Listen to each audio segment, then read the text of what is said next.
Salut à tous, dans cette vidéo on va voir qu'il est possible de créer plusieurs styles pour une même couche et de jouer ensuite avec ces styles via les thèmes. Donc on va pouvoir notamment récupérer dans les mises en page. Alors tout de suite un exemple, j'ai ici une couche avec des piles de bois. Donc si on va jeter un œil dans la table attributaire, on voit qu'il y a une notion de numéro de pile, d'année, de différents assortiments, des proportions de résineux, le volume, et puis enfin si la pile est vendue ou non. Et c'est très pratique de pouvoir afficher ces informations sous forme de couleurs, notamment sur notre carte, mais c'est difficile de pouvoir jongler entre plusieurs styles, parce que pour le moment on a vu qu'on pouvait créer un style de couche, certes, mais par exemple ici j'ai créé par année, une catégorisation par année, mais si je souhaite afficher maintenant selon si la pile est vendue ou non, eh bien je suis obligé de changer ici, plutôt que prendre année, de dire vendu, de supprimer tout, de reclasser. Et puis dans ce cas-là, j'ai bien mon vendu oui ou non, mais j'ai perdu l'affichage de mes données d'année.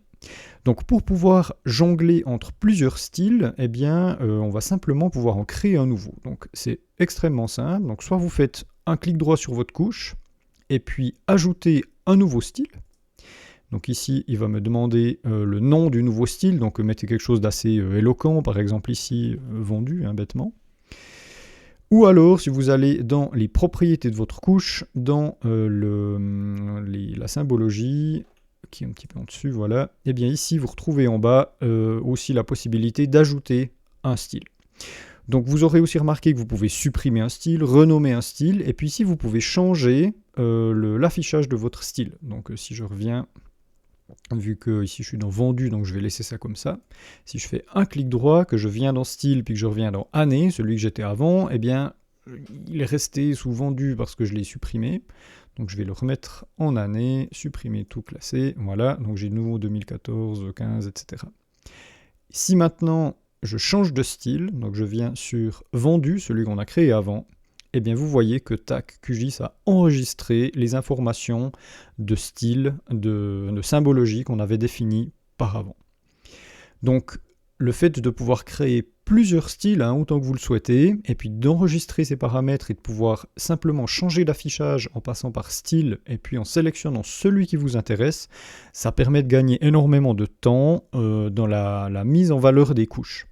Donc ici, par exemple, si je reprends mon style de défaut, qui était celui que QGIS m'a proposé quand j'ai glissé ma couche dans mon projet, eh bien on voit qu'il y a vraiment une grande différence entre les affichages.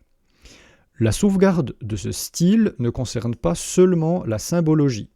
Donc si je viens ici dans les propriétés de mon style par défaut, donc ici je suis bien dans le style défaut, et que je viens dans étiquette et que je lui dis j'aimerais des étiquettes simples, puis j'aimerais afficher voilà, le numéro de la pile, par exemple. Voilà, cette fois j'ai mes numéros de pile. Et bien si je change de style et puis que je viens dans style année, vous voyez que les étiquettes disparaissent. Parce que dans mon style d'année, enfin catégorisation par année, je n'avais pas mis d'étiquette. Et chose encore, je dirais peut-être pas plus importante, mais tout autant importante, ce style va aussi enregistrer les paramètres des champs et des formulaires d'attributs que vous avez définis. Et notamment les champs virtuels. Donc si par exemple vous avez des polygones et puis que vous avez rajouté un champ virtuel avec la sauvegarde de la surface, ou bien des coordonnées XY pour un point, ou de la longueur pour des lignes, enfin c'est égal, un champ virtuel, eh bien ça va aussi être sauvegardé avec le style. Donc un conseil que je peux vous donner, c'est quand vous avez une couche sur laquelle vous savez que vous allez appliquer plusieurs styles, la première chose à faire, c'est tout d'abord de créer vos champs virtuels, de créer vos paramètres d'étiquetage, s'ils doivent se retrouver dans tous les styles, bien sûr. Enfin, tout ce qui est commun à vos différents styles, créez-le tout d'abord, en premier, et ensuite seulement faites varier vos styles. Parce que sinon, vous devrez recréer, reparamétrer ces différents éléments de chaque style après les avoir créés, ce qui est peu pratique. Donc là, je pense qu'au niveau de QGIS, il y aura une amélioration une fois à faire. Donc il y aura peut-être ça dans une prochaine version. On pourra sélectionner ce qui est commun à tous les styles ou non. Mais pour le moment, ça n'existe pas. Donc pensez-y avant. Donc voilà, vous avez donc créé vos différents styles, c'est parfait. Donc vous pouvez switcher entre ces affichages. Mais on va encore aller plus loin. On va utiliser les thèmes de cartes. Les thèmes de cartes, on les trouve ici sur le logo de deuil. Donc ça permet tout d'abord d'afficher ou de cacher les couches, donc ça c'est bien, ça peut être utile. Mais on peut aussi ici ajouter un thème. Voyez les thèmes comme les styles, mais au niveau du projet. C'est-à-dire que le thème de carte, lui, il va sauvegarder quelles couches sont affichées ou non, et il va sauvegarder le style qui est actuellement utilisé. Un exemple vaut mieux que 1000 mots, donc ici je suis sur pile de bois, j'ai une catégorisation par année, et autant l'orthophoto que la carte sont masqués. Donc on va activer l'orthophoto, et puis on va ajouter un thème qu'on va appeler année plus ortho. Voilà.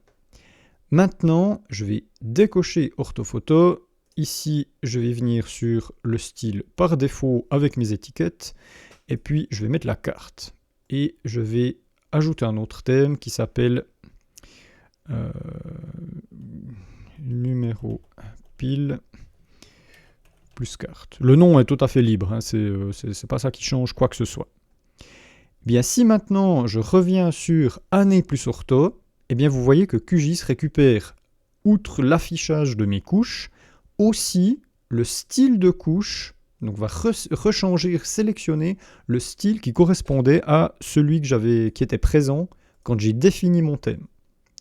Donc ça, c'est un outil qui est très pratique et qui est énormément utilisé, notamment pour se simplifier la vie dans les mises en page. Je vais prendre un exemple ici tout simplement, hein. J'ai une mise en page, une carte toute bête, et bien vous voyez que dans les propriétés de l'objet de votre carte, vous avez la possibilité de suivre le thème de la carte. Donc si je prends année plus ortho, eh bien vous allez retrouver les points dégradés selon les années et l'orthophoto. Et si je prends numéro pile plus carte, eh bien ça va afficher avec l'autre thème. Donc ça c'est super pratique, notamment si vous voulez afficher deux cartes. Ici je vais simplement copier-coller cette carte et puis lui dire, voilà, donc j'ai une carte avec le thème ortho et puis l'année, et puis une fois avec les points tout simples et puis les numéros. Donc là, attention, après, si vous ajoutez une légende, par exemple, hein, je vais mettre ma légende ici, eh bien, cette légende, elle est liée à une carte. Donc ici, si je prends la carte 2, eh bien, vous voyez que la légende, elle est automatiquement actualisée pour correspondre à la symbologie de ma carte. Donc l'utilisation de ces styles et de ces thèmes, c'est vraiment quelque chose qui permet de gagner un temps fou et puis de conserver ces styles qu'on met souvent beaucoup de temps à développer. Et si vous travaillez avec des outils de saisie sur le terrain, comme par exemple QField ou bien Input, donc des applications que vous avez sur smartphone, eh bien c'est très simple de pouvoir utiliser des thèmes parce que sur le terrain, aller changer un style sur ces applications, c'est pas possible. Donc le fait de travailler avec ces différents thèmes, eh bien sur le terrain, votre application elle va vous proposer de passer d'année ortho ou bien en numéro de pile plus carte, et puis en 2 coups de cuillère à peau sur votre téléphone, vous pourrez changer l'affichage des couches et puis le style, la symbologie de votre couche. Je vous laisserai découvrir notamment ce qui est le remplacement de thème, renommer le thème, etc. Donc si par exemple ici vous êtes sur le numéro de pile plus carte, mais que vous voulez en fait plutôt afficher l'orthophoto, eh bien faites simplement remplacer le thème, numéro de pile plus carte, et puis vous validez, et puis comme ça c'est ce nouveau thème qui remplace l'autre. Donc c'est pareil pour les styles, c'est logique à utiliser. Mais pensez vraiment à utiliser, à vous aider de ces outils-là parce qu'ils sont vraiment très importants au quotidien et vous allez gagner un temps phénoménal avec l'affichage de vos couches. Voilà donc pour ce thème, donc à bientôt pour une nouvelle vidéo.